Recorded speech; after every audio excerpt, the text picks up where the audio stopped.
बिस्मिल्लाहिर्रहमानिर्रहीम। अस्सलामु अलैकुम। मैं हूं मोहम्मद उसामा गाजी और आप देख रहे हैं न्यूज़ आर। कानून बालादस्त है ना आइन, सिक्का हसास इदारों का ही चल रहा है। आम पाकिस्तानी का फखर सुप्रीम कोर्ट में चकनाचूर, लापता अफराद के लिए कोई मोजज़ा ना हो सका। कराची बेअमनी के खात्मे के लिए क्या क्या कुछ किया, इंतजामिया सारी रसीदें और खाते लेके वज़ीर-ए-आज़म के पास पहुंच गई। क्या क्या करिश्मे हो गए, अकल हैरान है। सानिया रावलपिंडी के जिम्मेदारों का तायुन हो गया। 5 आला पुलिस अफसरों ने नाअहली बरती, मुकदमा दर्ज होगा। अल्लाह करे रीत से हटकर किसी को सजा भी मिल जाए। नेटो सप्लाई अपने कारकुनों के हाथों रुकवाने के बाद वज़ीर आला खैबर पख्तूनख्वा ने वज़ीर-ए-आज़म को खत भी लिख दिया कि ड्रोन रुकवाए जाएं। कोई जवाब है? अगला चीफ ऑफ आर्मी स्टाफ कौन, पूछो तो जाने। वज़ीर-ए-आज़म पूरी कौम को पहेलियां बुझवा रहे हैं। कानून के रखवालों का सुप्रीम कोर्ट पर धावा, एक मुतालबे के लिए वुकला ने तबाहकुन रवैया इख्तियार किया। कल हड़ताल भी करेंगे, उल्टा चोर कोतवाल को डांटे। ये ख्वाब नस्लों पुराना था और बहुत पहले टूट भी गया, मगर इसी ख्वाब को एक बार फिर से ख्वाहिशों के हाथ ने मिट्टी की चाहत में बुना था। दिल की आंखों ने कई अरमान सजाए थे। सदियों की महरूमियों ने एक आस जगाई थी कि हमारे अजदाद ने जिस सुख के लिए अपनी जिंदगियों को रोग लगा लिए, हिजरतों के अजाब झीले, मुसाफतों की दुश्वारियां देखी, वो ख्वाब तब नहीं तो अब ताबीर पाएगा। जिस दिन आस जगी, जिस दिन लगन लगी, जिस दिन दहाइयों की यासियत छटने लगी, वो दिन 9 मार्च का था। पूरे 60 साल बाद किसी ऐसे ने पूरे निजाम को ललकारा था जो खुद इस निजाम का जुज़ था। इस जुज़ ने कुल को हिला कर रख दिया। आस के दिए जगमगाने लगे, आंखों से हसरतें आंसू बनकर बह उठी। जब्त के सारे बंद जज्बों के तूफानों के आगे भग से उड़ गए। जबर की सारी कुव्वतें, इस्तेमार की फिक्र और इस मुल्क के जबरदस्त थर थर कांप उठे। इन जाह तलबों और अजल के हाकिमों पर यह कपकपी तारी देखकर धरती धड़ धड़ धड़कती और बिजली कड़ कड़ कड़कती महसूस होने लगी और दिल बेख्तियार ये यकीन कर गया कि अब तख्त गिराए जाएंगे, सब ताज उछाले जाएंगे। जुबान खल्क पुकार उठी के खल्के खुदा के राज का जमाना, हिसाब लिए जाएं सारी महरूमियों के, सारे अजाबों के, एक एक अजियत के, एक एक गुनाह के। पूछा जाएगा कि अवाम की मंशा को फांसी पर किसने झुलाया, वो कौन है जिसने हक के अवाम को ठोकर में रखा, कहां हैं वो जो अवाम के इरादों पर पहरे बिठाते आए। इसका जवाब कोई नहीं होगा, बस सन्नाटे होंगे। इन सन्नाटों में दिल की सभी आरजुएं मचल मचल जाएंगी। यहां कोई जर्नैल जाह तलब और इसका तालिब ना रहेगा। कौमी सलामती के नाम पर रियासत को सतीली माँ का रूप देने की जुर्रत कोई नहीं करेगा। रियासत के सीने में खौफे खुदा धड़केगा। रियासत माँ के जैसी होगी, अदल होगा, जमूर होगा। मगर ये सारे ख्वाब, ये सारी आरजुएं, तमन्नाएं, उम्मीदें सब के सब शराब निकली, नजर का फरेब निकला। यहाँ आज भी जबरदस्त हैं, इतने जबरदस्त कि वज़ीर-ए-आज़म को उनका बराह रास्त बॉस तैनात करने की जुर्रत नहीं। वो बुत आज भी जमाने के हरम में इसी तरह खड़े हैं जिस तरह जमाने के तब्दील होने की हमें खुशफहमी हो चली थी। सुप्रीम कोर्ट गुज़श्ता 5.5 सालों से लापता अफराद का केस सुन रही है, मगर ज़िया ही ज़िया है। इस दराज कद जाबिर की दस्तार के पुरपेच बल इसी तरह कायम है, किसी एक पेज का भी कम नहीं निकला। बस यूं कहिए कि जमाना हमसे क़यामत की चाल चल गया। 35 लापता अफराद के लिए सुप्रीम कोर्ट पूरी तरह डटी हुई है, मगर क्या कर लेगी। आज की खबर बस इतनी है कि वो जो फख्र हमें 2007 की तहरीक से मिला था, इस फख्र का सारा भरम सुप्रीम कोर्ट में टूट गया है। 35 लापता अफराद की बाजियाबी के लिए 28 नवंबर तक की मोहलत सुप्रीम कोर्ट ने फिर दे दी, मगर शायद आखिरी मोहलत नहीं। अगरचे ये बात मायूसी की है, मगर आखिरी मोहलत देने का इख्तियार यहाँ उन्हीं के पास है जिनको ये आखिरी मोहलत दी जा रही है। हामिद मीर इस तहरीक के सरगर्म रुकन हैं, जो तहरीक यहाँ दस्तूर की बालादस्ती के लिए चली थी। उन्हीं से बात करते हैं। हामिद मीर साहब, आज भी आपको दुख हुआ? ये जो लापता अफराद के केसेस हैं, यहीं से चीफ जस्टिस इफ्तिखार अहमद चौधरी की परवेज़ मुशर्रफ के साथ लड़ाई शुरू हुई थी और फिर उन्होंने जो स्टैंड लिया था उसी की वजह से सिविल सोसाइटी ने और वकला ने, मीडिया ने, आपने, हम सब ने चीफ जस्टिस का साथ दिया था। फिर वो माजूल हो गए, फिर बहाल हुए, फिर माजूल हुए, फिर बहाल हो गए। तो अब ऐसा लगता है कि चीफ जस्टिस ऑफ पाकिस्तान को और सुप्रीम कोर्ट के जो दीगर जजेज़ हैं, उनको चंद इदारों ने पूरी कौम के सामने एक मजाक बना के रख दिया है। और आज जब सेक्रेटरी डिफेंस को बुलाया गया था तो वकला ने भी सुप्रीम कोर्ट के बाहर पुलिस के साथ हाथापाई की। तो बजाय कि वकला जो हैं वो अदलिया के साथ खड़े हों इस अहम मसले पे, तो वो आपस में लड़ रहे हैं, वो पुलिस के साथ लड़ रहे हैं। तो दुख छोटा मोटा दुख नहीं है, बहुत बड़ा दुख है। दुखों का एक समुंदर है जिसमें आप और हम अब गोते लगा रहे हैं। लेकिन उम्मीद कोई आपको नजर आ रही है? अभी उम्मीद बाकी है या सब्र कर लिया जाए? मामला बहाल नहीं हो सकता। 35 लापता अफराद हों या सैकड़ों हों, जितने भी हों अब लापता ही रहेंगे। लापता अफराद इस वक्त सबसे ज़्यादा जो हैं वो सूबा खैबर पख्तूनख्वा में है, और सूबा खैबर पख्तूनख्वा में भी मालाकंड डिवीजन में सबसे ज़्यादा हैं।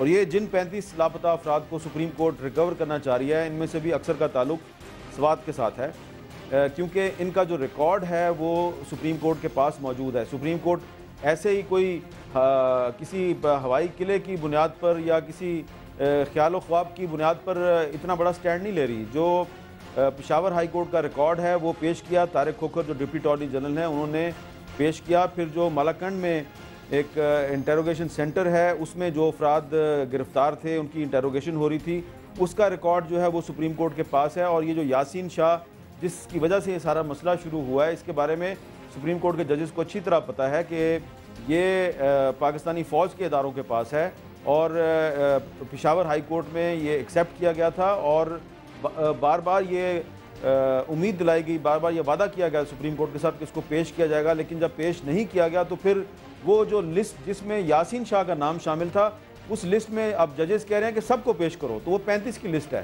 तो बहुत से लोग जो हैं वो सुप्रीम कोर्ट ने रिकवर करवाए हैं, बहुत से लोग रिकवर नहीं हुए। बहुत ही बदकिस्मती और दुख की बात यह है कि पिछले 3-4 साल के दौरान जो लापता अफराद हैं इनकी तादाद में बहुत ज़्यादा इजाफा हुआ है। जिस तरह आपको याद होगा कि 2004 में जब ड्रोन अटैक शुरू हुए तो ड्रोन अटैक्स की तादाद बहुत कम थी, लेकिन ड्रोन अटैक हो रहे थे। तो इसी तरह लापता अफराद जो हैं ये भी 2002 में इनकी गुमशुदगी शुरू हुई, ये रेशो बहुत कम था, लेकिन पिछले 3-4 साल में ये बहुत बढ़ गया है। तो ऐसा लगता है कि रियासत के अंदर कई रियासतें हैं और वो सुप्रीम कोर्ट को नीचा दिखाने की कोशिश कर रही हैं, लेकिन इसके बावजूद सुप्रीम कोर्ट के जजेस जो हैं वो कभी कोयटा जाके हेयरिंग करते हैं लापता अफराद के केसेस की, कभी लाहौर जाके करते हैं, कभी इस्लामाबाद में होती है। इसी तरह जो पेशावर हाई कोर्ट है, पेशावर हाई कोर्ट के जो चीफ जस्टिस है जस्टिस दोस्त मोहम्मद खान, उन्होंने तो इस पर बहुत ही मुजाहिदाना किरदार अदा किया है और उनको बहुत धमकियाँ दी गई, उनकी करैक्टर असैसिनेशन की गई, लेकिन वो इस पर बाज नहीं आए। और दोस्त मोहम्मद खान और इफ्तिखार अहमद चौधरी, इन्होंने बहुत से ऐसे लोगों को जब लापता अफराद के केसेस में उन्होंने हुक्म दिया खुफिया इदारों को कि उनको पेश करो, तो वो जो मतलूबा अफराद थे उनको मार के सड़कों पर फेंक दिया गया। ये दोस्त मोहम्मद खान साहब के साथ भी हुआ कि वो जिन लड़कों को मांग रहे थे उनको मार दिया गया। ये इफ्तिखार अहमद चौधरी के साथ भी हुआ। और आपको पता है कि जजेस जो हैं उनके पास कोई टैंक या बंदूक तो नहीं होती। इनकी बहाली की तहरीक में वकला ने बहुत बड़े बड़े वादे किए थे, लेकिन वो वकला जो कि ये नज़में गाते थे और ये वादे करते थे आपके और मेरे साथ, वो वकला तो अब अदलिया के बिल्कुल मुखालिफ खड़े हैं, मुखालिफ सिम्त में खड़े हैं। वो तो अदलिया के मुखालफिन के वकील बन गए हैं। तो हालात काफ़ी ख़राब हैं और आज तो चीफ जस्टिस ने एक बहुत बड़ा चैलेंज जो है उसको मीट करने की कोशिश की है, लेकिन हमें नाउम्मीद नहीं होना चाहिए। और आपको मैं दाद देता हूँ, आपके टीवी चैनल को दाद देता हूँ कि आप इस मसले को बार बार उठा रहे हैं।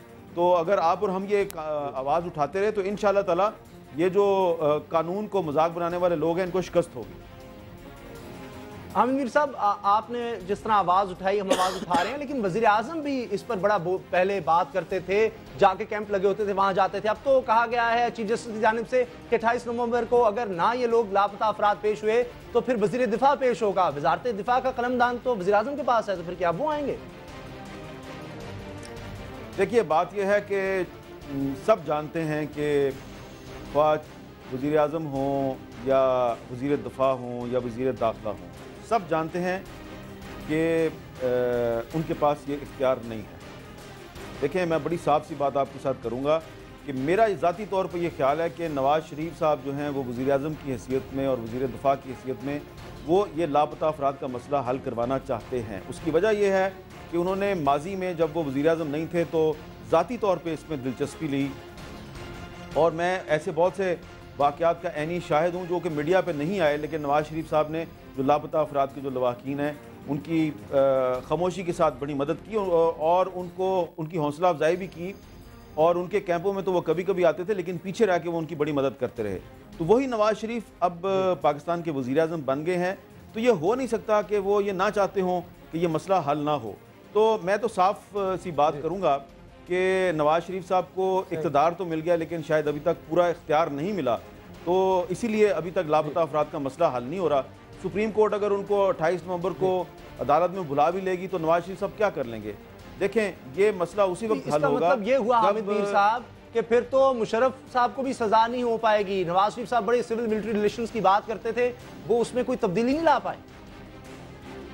देखिए, अब नवाज शरीफ साहब ने ये तो किया ना कि परवेज़ मुशर्रफ के खिलाफ गद्दारी का मुकदमा तो कायम कर दिया है और उसकी समाअत भी होगी। बहुत से लोग उनको डरा रहे हैं, तो ये टेस्ट केस है, नवाज का भी टेस्ट केस है, हमारा और आपका पूरी कौम का टेस्ट केस है कि अगर आप परवेज़ मुशर्रफ को आर्टिकल 6 की खिलाफ वर्जी के इल्ज़ाम में सज़ा दिलवाने में कामयाब हो जाते हैं, तो ये एक शुरुआत होगी कि पाकिस्तान में वो ताकतवर लोग, खुफिया अदारों के वो सरकर्दा अफराद जो कि आइन और कानून को अपने बूट की नोक पे लिखते हैं, उनका भी एहतसाब हो सकता है। तो ये एक शुरुआत है और मेरा ख्याल है कि अभी साहब मेरे पास वक्त कम हो रहा है, क़िता कलामी की माजरत, मुझे बताइएगा फिर हल क्या है? क्या ये सच नहीं कि चीफ जस्टिस साहब 1 माह के अंदर रिटायर होने जा रहे हैं और उसके बाद तो ये मामला बिल्कुल ही खत्म हो जाएगा? नहीं, मैं आपसे इत्तेफाक नहीं करता, ये मामला ख़त्म नहीं होगा और मेरा ये ख्याल है कि चीफ जस्टिस इफ्तिखार अहमद चौधरी जो हैं, उनकी वजह से बहुत से मामलात में जजेस ने सब्र व तहम्मुल का मुज़ाहरा किया है। जब वो चीफ जस्टिस नहीं होंगे तो बहुत से जो दीगर जज हैं वो भी इस केस को सुन रहे हैं और उनमें कुछ ऐसे जजेस भी हैं जिन्होंने अभी कई साल तक सुप्रीम कोर्ट में लोगों को इंसाफ देना है। तो मुझे पूरी तरह यकीन है और अगर आप मेरी ज़िंदगी रही तो आपसे दोबारा भी बात होगी कि इफ्तिखार अहमद चौधरी साहब के रिटायर होने के बाद ये लापता अफराद का मामला ख़त्म नहीं होगा। कुछ और जजेस हैं वो मज़ीद भरपूर अंदाज में इस मसले को उठाएंगे, ये मसला चलता रहेगा और आखिरकार उन लोगों को पाकिस्तान के आइन और कानून के सामने हथियार फेंकने पड़ेंगे जो हमेशा पाकिस्तान के जो दुश्मन हैं उनके सामने हथियार फेंकते हैं, पाकिस्तानी अवाम को फतह करते हैं। तुम दुश्मन के सामने हथियार फेंको। हम उनसे ये कह रहे हैं कि खुदा के लिए अपने आइन को और अपने अवाम को फतह करने का सिलसिला बंद करो, अपने आइन के सामने हथियार फेंको। अगर तुम्हें किसी पे शक है कि वो टेररिस्ट है तो उसको कोर्ट में पेश करो, उसको कोर्ट से सजा दिलवाओ और अगर कोर्ट उसको सजा देती है तो फिर हम मानेंगे कि वो दहशतगर्द है। लेकिन अगर सिर्फ आप उसको दहशतगर्द करार देंगे, गायब कर देंगे या मार के फेंक देंगे तो फिर हम ये समझेंगे कि दहशतगर्दों में और आप में कोई फर्क नहीं है। बहुत शुक्रिया अहमद मीर साहब। दूर हैं लेकिन नाउम्मीद नहीं, लापता अफराद का मामला कभी ना कभी हल होगा। मगर क्या किया जाए, वज़ीर आज़म नवाज शरीफ भी एक दौर में लापता अफराद के लवाहिकीन के हमनवा हुआ करते थे। उनके मॉडल टाउन वाले घर में लापता अफराद मुलाकात के लिए जाया करते थे। मुस्लिम लीग नून के रहनुमा और मौजूदा वज़ीर दाखिला चौधरी निसार भी लापता अफराद की बाजियाबी के लिए होने वाले मुजाहिरों में शरीक रहे। मगर इक़्तिदार की राहदारियों में उलझे ये लोग जहां बहुत कुछ भूल गए हैं, वहीं लापता अफराद को भी फरामोश कर बैठे हैं। ताहम एक अच्छी बात है कि वज़ीर आज़म कराची को नहीं भूले। वज़ीर आज़म जनाब नवाज शरीफ आज कराची में एक एटमी बिजली घर का संग बुनियाद रखने कराची आए थे, मगर साथ ही उन्होंने कराची अमन अमान का हिसाब भी सिंध की इंतजामिया से मांग लिया।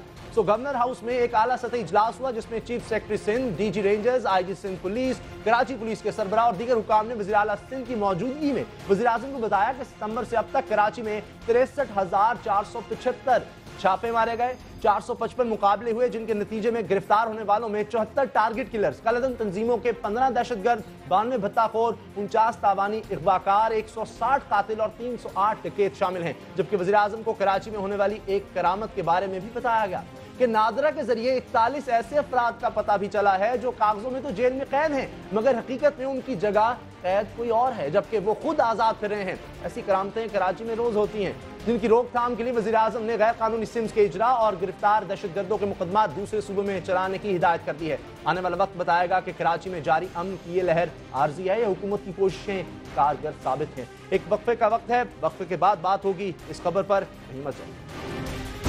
सानिया रावलपिंडी के जिम्मेदारों का तायुन हो गया, 5 आला पुलिस अफसरों ने नाअहली बरती, मुकदमा दर्ज होगा। अल्लाह करे रीत से हटकर किसी को सजा भी मिल जाए।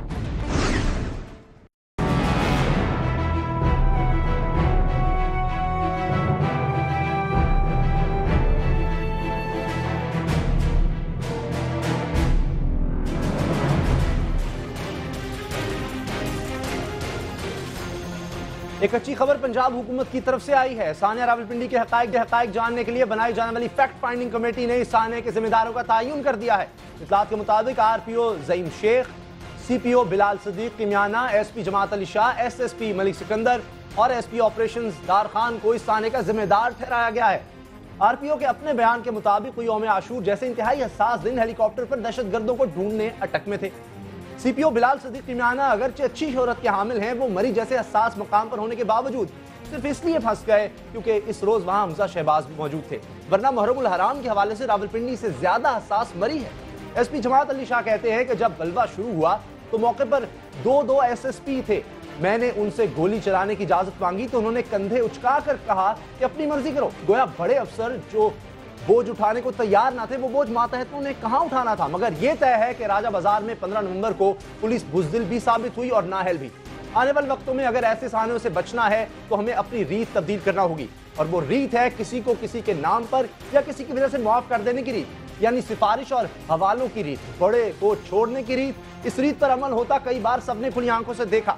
मिसाल के तौर पर श्रीलंकन क्रिकेट टीम पर हमले की सजा किसको मिली? कोई अफसर जिम्मेदार ठहरा के महकमे से निकाला गया, किसी के पास कोई जवाब नहीं। इस सिफारशी रीत पर अब की बार तो अमल नहीं होगा। पंजाब के वजीर कानून जनाब राणा सनाउल्लाह से पूछते हैं, राणा सनाउ, क्या इन अफसरों को ओएसडी बनाया जाएगा, क्या होगा? नहीं, देखिए, इसमें जो फैक्ट फाइंडिंग रिपोर्ट है उसमें काफ़ी वजाहत के साथ हर बंदे का जो उस दिन ड्यूटी पे मौजूद था उसका जो किरदार है वो दर्ज है। अब इसके बाद एक यानी जो कानून और रूल्स के मुताबिक प्रोसेस है, यानी आप किसी आदमी को ना तो बाजू से पकड़ के निकाल सकते हैं और ना ही इस तरह से उसको रख सकते हैं। मैं ये आपको यकीन दहानी करवाना चाहूँगा पंजाब गवर्नमेंट की तरफ से भी और वज़ीर आला पंजाब मियां शहबाज शरीफ साहब की तरफ से भी कि कतई तौर पे किसी को जो है वो कानून से रूल्स से बाराता नहीं समझा जाएगा। कानून और रूल्स के मुताबिक इनके ख़िलाफ़ भी और दूसरे जो मुलज़मान हैं जिन्होंने ये वाक़या किया उनके ख़िलाफ़ भी कार्रवाई होगी।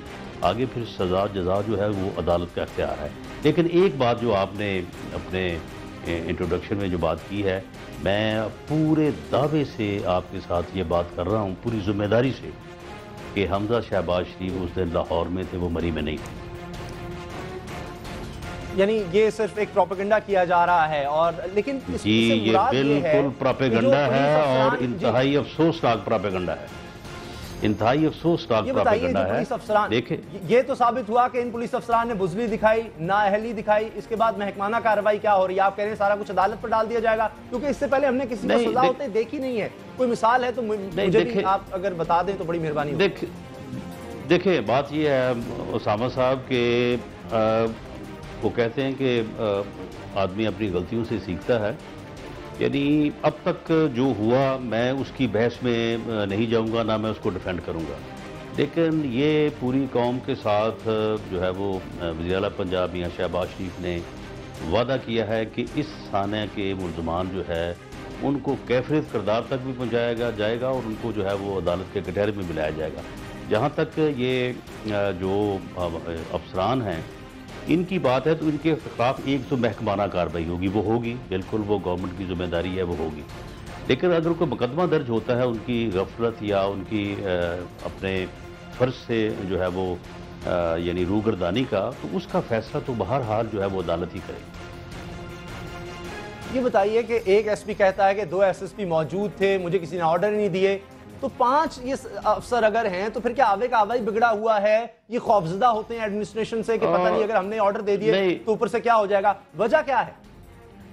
देखिए उसामा, बात यह है कि वैसे तो फैक्ट फाइंडिंग कमीशन की जो रिपोर्ट है उसको तरजीह है, उसको जो है वो फौकियत हासिल है। इसी तरह से जो इन्वेस्टिगेशन टीम है वो इन्वेस्टिगेशन के नतीजे में जो होल्ड करेगी उसकी जो है वो वैल्यू है। लेकिन मैं अपने तौर पे, क्योंकि वहाँ पे मैं तो पूरा एक हफ्ता रहा हूँ, मैंने इन सारे मामलात को जो है वो पर्सनली डील किया है। बात यह है कि फोर्स जो होती है, ये जो है ना आवे का आवा वाली बात, ये बात दुरुस्त नहीं है। बात यह है कि जो फोर्स होती है वो कमांडर के साथ होती है। अगर कमांडर कायम हो तो फोर्स लड़ती है, अगर कमांडर जो है वो गिर जाए तो फोर्स जो है वो नहीं लड़ती। तो वहाँ पे जो अफसर मौजूद थे जिन्होंने एक्शन करना था, जिन्होंने एक्ट करना था, मैं समझता हूँ कि अगर बुज़दिली का या फ़र्ज से गफलत का मुजाहरा किया तो उन लोगों ने किया। अगर वो लोग कदम आगे बढ़ाते, और एक वक्त था इस पूरे मामले में जो कि ज़्यादा नहीं था, 10 से 15 मिनट थे, अगर उन 10 से 15 मिनट में अगर एक्शन हो जाता तो शायद हम इतने बड़े साने और इतने बड़े नुकसान जो है वो बच जाते। वहाँ पे ड्यूटी मौजूद थी, वहाँ पे अफसर मौजूद थे, वहाँ पे फोर्स मौजूद थी, और वो जो पहले 10-15 मिनट थे, अगर उसमें वो लोग जुर्रत का मुजाहरा करते, फर्जशनासी का मुजाहरा करते और वो एक्ट करते तो शायद ये कुछ भी ना होता। लेकिन उसके बाद फिर जब वहाँ पे सैकड़ों और हज़ारों लोग इकट्ठे हो गए तो फिर मैं समझता हूँ कि शायद हालात को जो है वो काबू में लाना जो है वो मुश्किल हो गया था। अफसरों के साथ दीगर एहलकारों को भी इसका मतलब है सजा दी जाएगी, क्योंकि अगर सजा ना दी गई तो फिर आइंदा भी ऐसा हो सकता है। देखिए, मैं समझता हूँ कि इसमें जो है जो लोग जिम्मेदार थे इस बात के कि वो मौके की सूरत हाल को देखकर जो है वो एक्ट करने का या एक्शन का हुक्म देते, अगर उन्होंने ऐसा नहीं किया तो उनको जो है वो सज़ा दी जानी चाहिए। बाकी जो मतहत पास खड़े थे, अगर उनको किसी ने कहा ही नहीं कि आगे बढ़ो और एक्शन फायर करो या आंसू गैस के शेल फेंको या इन लोगों को जो है वो आगे बढ़ के जो है इस मस्जिद को, इस मार्केट को, लोगों को बचाओ, तो फिर मैं समझता हूँ कि जो जिसके पास अथॉरिटी थी, मैं समझता हूँ कि उसकी जिम्मेदारी है।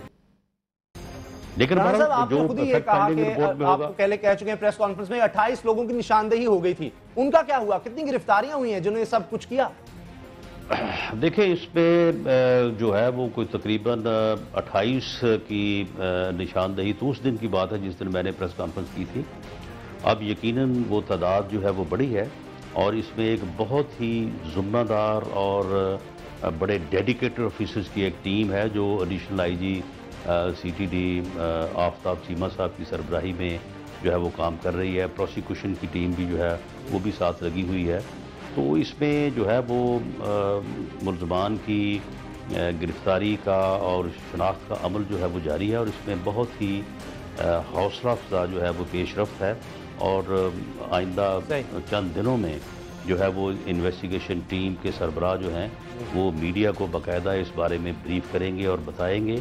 और मैं ये आपको कह दूं कि इसमें ऐसे जो बल्बे होते हैं सामा, उसमें कोई ये नहीं होता कि कोई उसमें 1000 आदमी सरेरा होता है। जो एक्चुअल जो किरदार है उस मामले को जलाओ का, गिराव का, वो करने वाले यही 20, 30, 40 लोग ही होते हैं। बाकी तो फिर तमाशा देख रहे होते हैं कोई रुकने के लिए, बिल्कुल उस पर भी हम आपसे बात करते रहेंगे और ये जो पुलिस अफसरान है इनको भी क्या सजा होती है ताकि आइंदा ऐसा वाकया ना हो। एक और बड़ा अहम मामला है, मैं उस तरफ आपकी तवज्जो दिलवाना चाह रहा हूँ, मेरे साथ रहिएगा, क्योंकि तहरीक इंसाफ और जमात इस्लामी के कारकुनों ने नेटो सप्लाई तो पहले से रोक रखी है। आज खैबर पख्तूनख्वा हुकूमत ने विफाक को टका सा जवाब दे दिया है कि वो नेटो कंटेनर्स की हिफाजत का जिम्मा नहीं ले सकती, सप्लाई रोकेगी। नेटो सप्लाई की बंदिश से पाकिस्तान का यौमिया $10 लाख का नुकसान हो रहा है। पाक अफगान तिजारत अलग मुतासर है। उधर डेरा गाजी खान में जमशेद दस्ती भी धरना देकर बैठ गए हैं। जुम्मे को दिफा पाकिस्तान काउंसिल ने भी मुल्की एहतजाज का ऐलान किया है। दूसरी तरफ वज़ीर आला खैबर पख्तूनख्वा परवेज खटक ने वज़ीर आज़म को मुतालबा भरा खत भी लिख दिया है जिसमें वफाकी सतह पर ड्रोन हमलों के खिलाफ लाएअमल बनाने का मुतालबा किया गया है। नेटो सप्लाई रोकने पर PTI और नून लीग के रहनुमाओं के दरमियान बयानबाजी का सिलसिला जारी है। परवेज रशीद कहते हैं स्टेट की बजाय पावर की हौसला अफजाई लाकानूनियत की तरफ पहला कदम है। क्या तहरीक इंसाफ इस मौक़िफ़ से इत्तेफाक करेगी? देखना यह है कि इमरान खान कब तक डटे रहते हैं। राना सनाउल्लाह साहब मुस्लिम लीग नून के रहनुमा हैं, उनसे बात करते हैं। राना साहब, आज तो असद कैसर खैबर पख्तूनख्वा के स्पीकर हैं, उन्होंने कह दिया कि आप सुल्तान नहीं हैं पंजाब के, आपके जो बयान से मुतफिक नहीं। जब अब खैबर पख्तूनख्वा की हुकूमत कह रही है सिक्योरिटी नहीं फराहम कर सकते नेटो कंटेनर्स को, अब आप क्या करेंगे? देखिए, बात यह है कि सिक्योरिटी नहीं फराहम कर सकते, जो एक अलग बात है। वफाकी हुकूमत जो है वो सिक्योरिटी का खुद भी बंदोबस्त कर सकती है। बाकी बात यह है कि अगर वो नेटो सप्लाई रोकना चाहते हैं तो आप मुझे उसामा ये बताएं कि सुबह ये धरना देते देते जो है 10-11 बजा देते हैं और उसके बाद शाम को 7 बजे घरों को दौड़ जाते हैं। तो शाम 7 बजे से लेकर सुबह 10 बजे तक जो नेटो सप्लाई वहाँ से गुजरती है उसका कौन जिम्मेदार है? यानी ये बिल्कुल ही बचगाना हरकतें कर रहे हैं, जज्बाती फैसले कर रहे हैं। यानी इनको ये शऊर और ये समझ ही नहीं है कि लोगों ने इनको वोट दिए हैं, इनको एक सूबे में हुकूमत दी है, इनको 3rd लार्जेस्ट पार्टी के तौर पे जो है वो लोगों ने इनको अपना मैंडेट दिया है। यानी जितना एक्सपोज ये PTI हुई है और ख़ास तौर पे ये पिछले 2-3 माह में इन्होंने जो फैसले किए हैं तो ये अपना नुकसान कर रहे हैं। ये अपने आप को जो है वो जिस तरह से एक्सपोज कर रहे हैं, करप्शन के वहाँ पे जो किस्से जो है वो सामने आ रहे हैं। अब वहाँ पे इनके कारकुन जिस किस्म की गुंडागर्दी सड़कों के ऊपर कर रहे हैं, ट्रक ड्राइवरों को, गरीबों को जो है वो मार रहे हैं, ट्रकों से सामान जो है वो उतार रहे हैं। और ये अब हमने जाके मौके पर तो नहीं देखा, लेकिन मीडिया की और दूसरी रिपोर्ट्स हैं कि लोगों से वहाँ से पैसे छीन रहे हैं। आज को वो जो पैसे पूसे छीने थे, जो भत्ता लिया था ड्राइवरों से, उसकी कोई बंदर बांट के ऊपर जो है उनका आपस में झगड़ा हुआ और आपस में फायरिंग हुई है। तो ये इस तरह की तहरीकें, लेकिन वो ये कहते हैं कि इसके अलावा हम करें क्या? अगरचे मुस्लिम लीग नून की हुकूमत भी कहती है कि ड्रोन हमले नहीं होने चाहिए, इसके सख्त खिलाफ हैं, लेकिन इससे इस बारे में अमेरिका को कोई फिक्र नहीं है।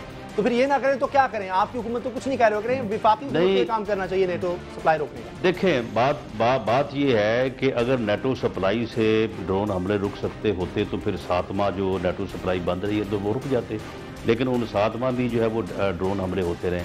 देखें, आप जब तक दुनिया को अपने मौक़िफ़ के ऊपर नहीं लाएंगे, आप सफारतकारी के ज़रिए से एक सुपर पावर को जो है वो कॉर्नर नहीं करेंगे, उस वक्त तक आप इसमें कामयाब जो है वो नहीं हो सकते। और ड्रोन हमलों को जो रोकने वाली बात है, असद कैसर साहब कहते हैं आप पंजाब के सुल्तान रही हैं, इसका जवाब क्या देंगे आप? देखिए, मैं जो बातें मैंने आपसे की हैं, मैंने तो हकीकत की बातें की हैं, ये कोई फिल्मी डायलॉग तो है नहीं, लेकिन अगर इनको अब भी ये बातें समझ नहीं आ रही तो मैं समझता हूँ कि फिर इनके मुकद्दर में जो है वो फिर अल्लाह ताला ने ही कोई जो है वो घाटा और नुकसान लिख दिया है, फिर ये हर कीमत पे जो है उसको उठा के रहेंगे। बहुत शुक्रिया राना सनाउल्लाह साहब, कानून पंजाब हमारे साथ थे और उनका कहना है कि धरना जो है ये हल नहीं, नेटो सप्लाई रोकने के लिए कुछ और करना होगा और विफाकी हुकूमत का चूंकि मुआहिदा है इसलिए नेटो सप्लाई नहीं रोकी जा सकती। और ड्रोन हमले अगर रोक भी लें हम, नेटो सप्लाई तो जारी रहेंगे। बहरहाल धरना भी जारी है, देखते हैं आने वाले दिनों में क्या होता है। न्यूज़ आवर में मिलेंगे ब्रेक के बाद। अगला चीफ ऑफ आर्मी स्टाफ कौन, पूछो तो जाने। वजीर आजम पूरी कौम को पहेलियां बुझवा रहे हैं।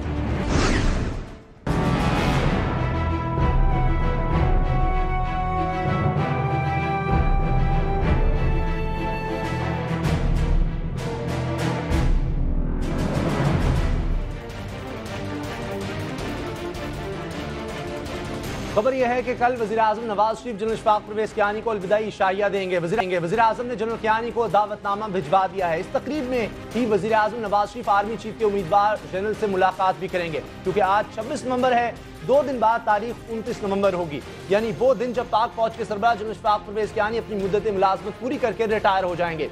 रावलपिंडी में आर्मी चीफ की तब्दीली की तकरीब की रिहर्सल भी शुरू है, मगर अगला आर्मी चीफ ऑफ स्टाफ कौन होगा, इस सवाल का जवाब नदारद है। फैसला वज़ीर आज़म नवाज शरीफ को करना है। आर्मी के 5 सीनियर जनरल्स में से किसी एक का इंतखाब करना है, लेकिन लगता है इस मामले पर वज़ीर आज़म के लब किसी ने सी दिए हैं। नवाज शरीफ का दिल किसी अनजाने खौफ का शिकार है। पाकिस्तान में शोर मचा है कि बूझो तो जाने, गोया वज़ीर आज़म नवाज शरीफ पूरी कौम को पहेलियां बुझवा रहे हैं। आज मुशाहिद हुसैन कह रहे थे कि वज़ीर आज़म को जासूसी फिल्में पसंद हैं, इसीलिए आर्मी चीफ की तकरीरी के मामले पर नवाज शरीफ ने पूरी कौम को तजस्सुस का शिकार कर दिया है। खुर्शीद शाह का कहना था कि हुकूमत 1 माह पहले फैसला कर लेती तो अच्छा था। मशवरा यह था कि सीनियर जनरल्स का इंतखाब करना चाहिए। ये सारी बातें, ये सारे मशवरे अपनी जगह, मगर वो जो कहते हैं दूध का जला छाछ भी फूंक फूंक कर पीता है, या यूं कह लें कि सांप का डसा रस्सी से भी डरता है। नवाज शरीफ साहब का मामला भी ऐसा ही है। परवेज मुशर्रफ के इंतखाब की सूरत जो खौफनाक तजर्बा उन्हें हो चुका है, लगता है इस आसेब से जनाब वज़ीर आज़म जान नहीं छुड़ा पा रहे, लेकिन फैसला तो उन्हें करना है। मुश्किल क्या है? इंतखाबी जलसों में नवाज शरीफ कहा करते थे कि आर्मी चीफ का तकर्रुर मेरिट पर करेंगे, फैसला सीनियरिटी की बुनियाद पर करेंगे, तो फिर डरना किस बात का? बिस्मिल्लाह करें, इबहाम शुकूक शुबात से खुद भी निकलें और कौम को भी निकालें। अफवाह साज फैक्ट्रियों का मुंह बंद करें और नए आर्मी चीफ का ऐलान कर दें। फौजी नहीं, पूरी कौम मुंतजिर है आर्मी चीफ की तकरीर में ताकीर की क्या वजूहात हो सकती हैं, कल क्या फैसला हो जाएगा, इसी पर बात करेंगे। हमारे साथ हैं सीनियर तज्जियाकार रशीद साहब। मगर ये भी देख लेते हैं कि लोगों की इस बारे में क्या राय है, वो जरा देख लीजिए। वो बुज़दिल लोग हैं, वो पटवारी का नहीं ले सकते, आप आर्मी चीफ का कह रहे हैं। इनको ताबेदार को चाहिए, जब वो मिल जाएगा तो ये उसको नामजद कर देंगे। ये सब इनकी पॉलिटिक्स जो है वो इंटरेस्ट बेस्ड पॉलिटिक्स है। They don't give a damn about country. Nawaz Sharif basically confuse हैं, उनको जो पिछला तजर्बा हुआ था परवेज़ मुशर्रफ वाला, वो उससे डरे हुए हैं। अभी तक आर्मी चीफ का इसलिए इन्हें नाम दिया गया बिकॉज कि अमेरिका की तरफ से कोई अभी तक ऑर्डर्स नहीं आए। नया चीफ जो है 28 तक इंशाल्लाह अनाउंस हो जाएगा और सीनियर मोस्ट जो होगा वही आएगा। प्राइम मिनिस्टर साहब को अपने प्रीवियस एक्सपीरियंस से कुछ डर लग रहा है। आर्मी चीफ साहब का ऐलान इसलिए नहीं कर रहे, शायद नवाज शरीफ साहब का कोई इंटरेस्ट होगा।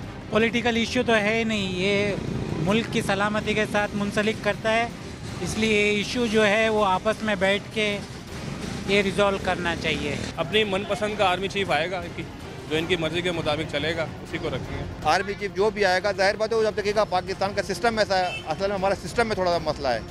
हमारे यहाँ लॉ फॉर सेल है, अगर लॉ फॉर सेल ना हो तो हमारे यहाँ कानून हर किस्म का राइज हो जाए। अरुण शी साहब, लोगों की राय आपने देख ली, क्या वजह है, क्यों इतने खौफजदा हैं कि कहीं फिर वो परवेज मुशर्रफ वाला तजर्बा ना हो जाए, ये वजह है? बस हम कह सकते हैं कि लैक ऑफ डिसीजन का शिकार हैं। सिर्फ यही एक मामला तो नहीं है जिसमें उन्होंने ताखीर की है, कितनी वजारतें उन्होंने अपने पास रख छोड़ी हैं, कितने अहम मनासिब पर तकर्रियाँ नहीं की हैं। लेकिन अब बहुत थोड़ा सा वक्त रह गया। इससे तो मैं खैर एग्री नहीं करता कि अमेरिका से कोई इंतज़ार हो रहा है। अमेरिकी इस तरह के मामले में मुदाखलत इस सतह पर नहीं कर सकते, इसका सवाल ही नहीं पैदा होता। लेकिन अब थोड़ा सा वक्त रह गया। ज़ाहिर है कि उनका मिजाज है, वो एक बादशाह की तरह हुकूमत करना चाहते हैं। इसका सवाल बाकी महकमों में तो हो सकता है कि वो कुछ मनमानी कर लें, लेकिन फ़ौज में तो इसका सवाल ही नहीं पैदा होता। जो भी आर्मी चीफ होगा वो आर्मी चीफ होगा। अब बहुत थोड़ा सा वक्त रह गया, अब इंतज़ार करना चाहिए। बेहतर था पहले तकर्रर करते, इसलिए कि मामलात बहुत पेचीदा हैं। नए आर्मी चीफ को तवील ब्रीफिंग्स की ज़रूरत होगी।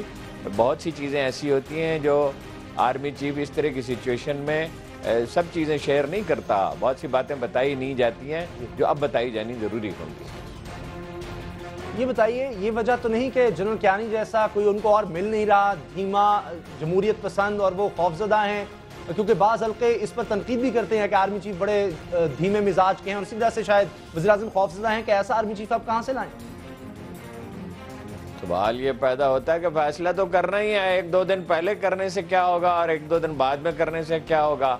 चार्ज तो बहरहाल उन्हीं को लेना है। जनरल कियानी जैसा कोई दूसरा आदमी तो नहीं होगा। उनका मिजाज ज़्यादा धीमा है, ज़्यादा गौर व फिक्र करने वाले आदमी हैं। उन्होंने ज़्यादा टेक्टफुली मामलात को हैंडल किया है। लेकिन जो भी 3-4 नुमाया आदमी हैं, इनमें से जो भी आदमी होगा वो इसका अहल होगा। जो आदमी कोर कमांडर बनता है वो आर्मी चीफ बनने का अहल होता है। और मेरा नहीं ख्याल, अपने लोगों की उन्होंने काफ़ी तरबियत कर दिया, मेरा नहीं ख्याल कि कोई प्रॉब्लम आएगा। प्रॉब्लम जब भी आता है सिर्फ इसलिए नहीं आता कि आर्मी को टेम्पटेशन होने लगती है आर्मी चीफ को, वो सिविल हुकूमत की बहुत सी गलतियों का, नालायकियों का उसमें दखल होता है।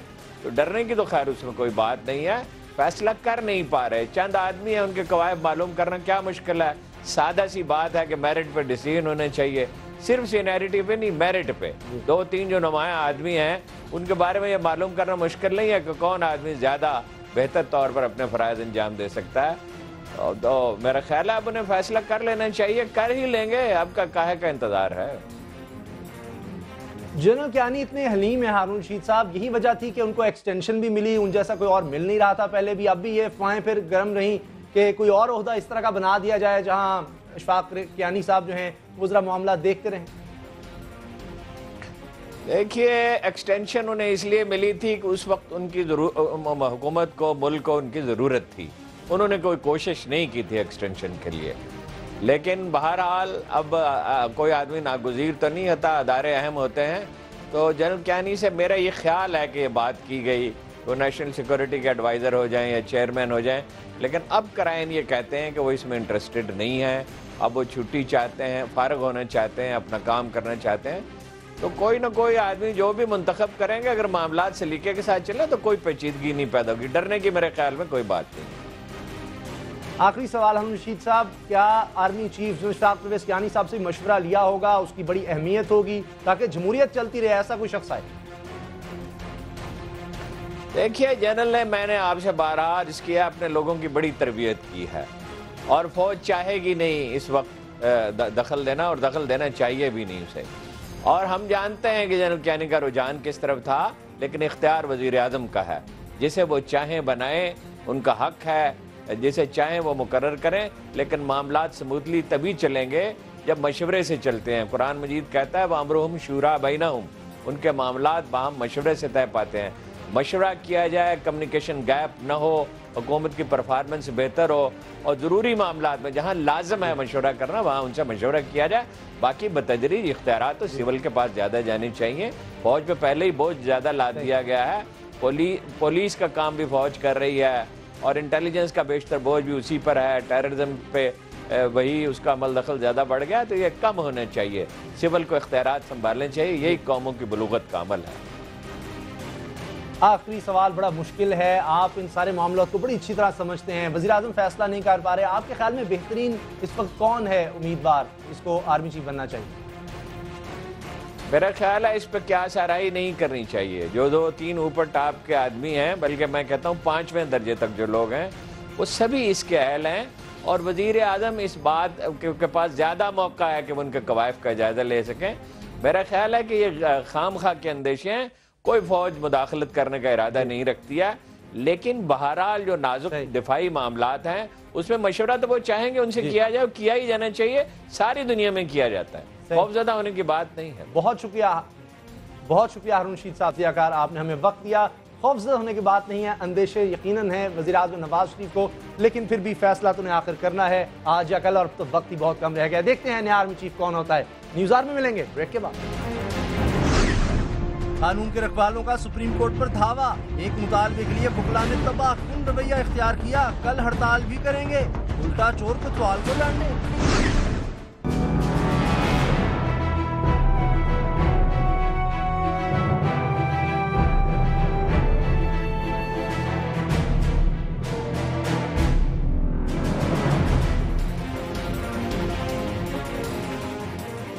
कानून के रखवाले कहलाने वाले वुकला आज पाकिस्तान की सबसे बड़ी अदालत पर चढ़ दौड़े। काले कोट वालों ने सुप्रीम कोर्ट पर धावा बोल दिया, एक मुतालबे के लिए वुकला ने तबाहकुन रवैया इख्तियार किया। आज सरगोदा, फैसलाबाद, गुजरांवाला, साहिवाल और डेरा गाजी खान के वुकला ने इस्लामाबाद में सुप्रीम कोर्ट के बाहर धरना दिया। मुतालबा ये था कि इन शहरों में लाहौर हाई कोर्ट के बेंच कायम किए जाएं। हालात उस वक्त बिगड़ गए जब वुकला ने जजेस गेट के पास इकट्ठा होना शुरू किया और फिर सुप्रीम कोर्ट की इमारत में दाखिल होने के लिए पुलिस पर धावा बोल दिया। पुलिस ने उन्हें रोकना चाहा तो वुकला ने पथराव शुरू कर दिया, जिससे वॉक थ्रू गेट्स, इमारत के शीशे और गमले टूट गए। कुछ वुकला ने इमारत के फर्नीचर को भी नुकसान पहुंचाया। पुलिस ने जवाबी कार्रवाई करते हुए लाठी चार्ज और शेलिंग की। दोनों तरफ से होने वाले पथराव से कई वुकला जख्मी हुए, जबकि असिस्टेंट कमिश्नर समेत पुलिस एहलकारों को भी जख्म आए, जिन्हें पोली क्लिनिक मुंतकिल कर दिया गया। लेकिन यहां भी वुकला ने हुल्लड़बाजी की, तूफान बदतमीजी बर्पा किया गया। वकील, डॉक्टरों और दीगर तिब्बी अमले से भी हाथापाई करते रहे। सारा वक्त क्या होता रहा, इसकी मीडिया फुटेज भी मौजूद है। इसे देखकर होना तो ये चाहिए था कि वुकला के इस गलत रवैये की मजम्मत की जाती, मगर यहाँ उल्टा चोर कोतवाल को डांटे वाला मामला है। वुकला तंजीमों का इल्जाम है पुलिस ने वुकला को तशद्दुद का निशाना बनाया। इस तशद्दुद के खिलाफ कल अदालतों के बायकआउट का ऐलान किया गया। सवाल यह है कि क्या कानून के रखवाले कहलाने वालों का तर्ज अमल दुरुस्त था? पुलिस अगर वकीलों को सुप्रीम कोर्ट में दाखिल होने से ना रोकती तो क्या करती? इसी पर बात होगी। हमारे साथ हैं लाहौर हाई कोर्ट बार के सदर आबिद साकी और सुप्रीम कोर्ट बार की साबिक सदर आसमा जहांगीर। पहले बात करते हैं आबिद साकी साहब, आपसे ये बताइए, ये जो वुकला हैं इनके खिलाफ एक्शन लिया जाएगा? देखें, अब वुकला के खिलाफ एक्शन लेने से पहले आप ज़रा इसका पस मंज़र जानिए कि ये लोग जा रहे थे वहाँ अपने मुतालबात पेश करने के लिए, तो ये तो उनका आइनी और कानूनी हक है कि कोई भी शख्स अपना मुतालबा पेश करे या अपनी सोच और अपनी राय का इजहार करे, तो उस पर तो कोई कतगन नहीं है। अब देखें कि जिस तरह उन पर गोलियों की बौछार की गई है, लाठियों से और टीयर गैस की शेलिंग से, हमारे कितने दोस्त अभी तक हॉस्पिटल में ज़ेर इलाज हैं, और मुझे इतला मिली कि 2 शख्स जो हैं वो तो इस वक्त ऑपरेशन थिएटर में हैं और वो ज़िंदगी और मौत की कश्मकश में, अल्लाह ताला उन्हें ज़िंदगी से नवाजे और वो महफूज रहें। लेकिन देखें, इस तरह से उनके पुरअमन एहतजाज को या मुतालबात के इजहार को रोकना जो है वो कहाँ का, मैं समझता हूँ कि इंसानियत भी नहीं है ये। और वुकला के ख़िलाफ़ ये इस तरह का तसव्वुर जो कायम किया जा रहा है कि ये हर वक्त ये वायलेंस करते हैं, मेरा ख्याल है ये बड़ा मिसप्लेस और मिसकंसीव्ड है। ऐसी कोई बात नहीं है। वुकला ने वहाँ जाके अगर सुप्रीम कोर्ट के जज साहबान को कोई यादाश्त पेश करनी थी या किसी से मुलाकात करनी थी, तो उसमें कौन सा जुर्म है? वकील अगर सुप्रीम कोर्ट में नहीं जाएंगे तो कौन जाएगा उस अहाते में? तो इनका तो राइट था। मेरा ख्याल है इनके साथ ज़्यादती हुई है और ये बेईमाना तशद्दुद का उनको निशाना बनाया गया है, जिस पर हम पूरी कम्यूनिटी सरापा एहतजाज हैं। पाकिस्तान बार काउंसिल ने, पंजाब बार काउंसिल ने और मैंने खुद Lahore high court bar association के प्लेटफॉर्म से कल की फुल डे स्ट्राइक का ऐलान किया है और 10:30 बजे हमने वहाँ हंगामी इजलास तलब किया है। वहाँ हम गौर ख़ौज़ करेंगे और अपना आइंदा लाहे अमल मुरतब करेंगे कि इस दहशत गर्दी का जो वकला के ख़िलाफ़ हुई है हमने कैसे निपटना है और क्या जवाब देना है। बहुत शुक्रिया आबिद साकी साहब आपका। देखिए, अभी मुज़ाकरात भी हो रहे हैं, उसमें क्या हल निकलता है। आसमा जहांगीर साहब हमारे साथ हैं, साबिक सदर सुप्रीम कोर्ट बार। आसमा जहांगीर साहबा, ये जो कुछ वुकला ने किया, आप इसको सपोर्ट करती हैं? ये देखें, बड़ा अफसोसनाक वाकया है और जो मुझे वहाँ से पता चला कि पहले तशद्दुद वुकला के ऊपर हुआ और जो मुझे कहानी वहाँ से पता चली है, मैं कल खुद भी वहाँ जाऊंगी, कि वो वकील जो हैं, ठीक है, एहतजाज करना उनका हक है।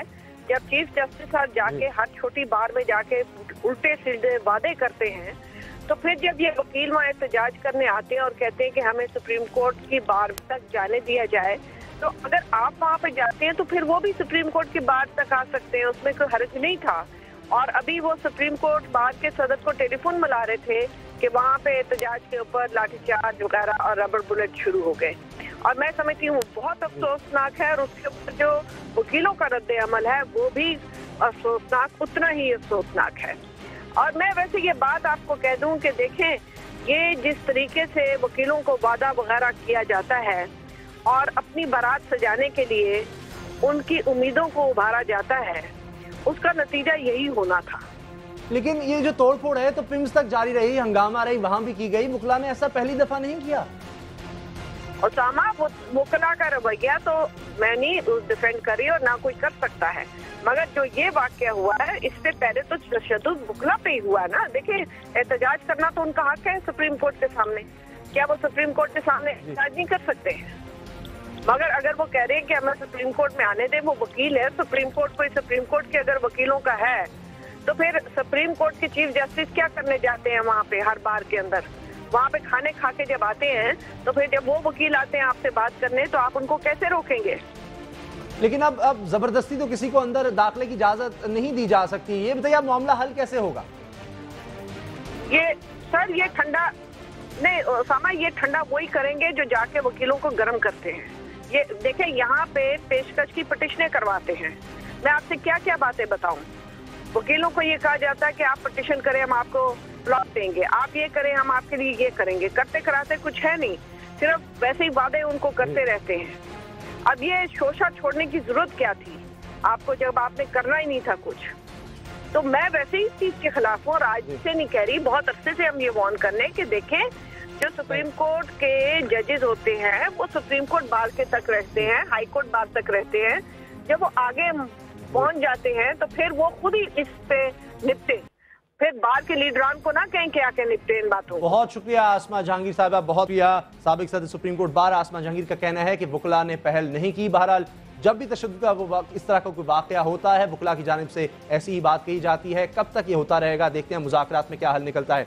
न्यूज़ आवर देखने का बहुत बहुत शुक्रिया। दुआ में याद रखिएगा। अल्लाह ताला आपको नफरतों और औलाद के गम से महफूज रखे। अल्लाह।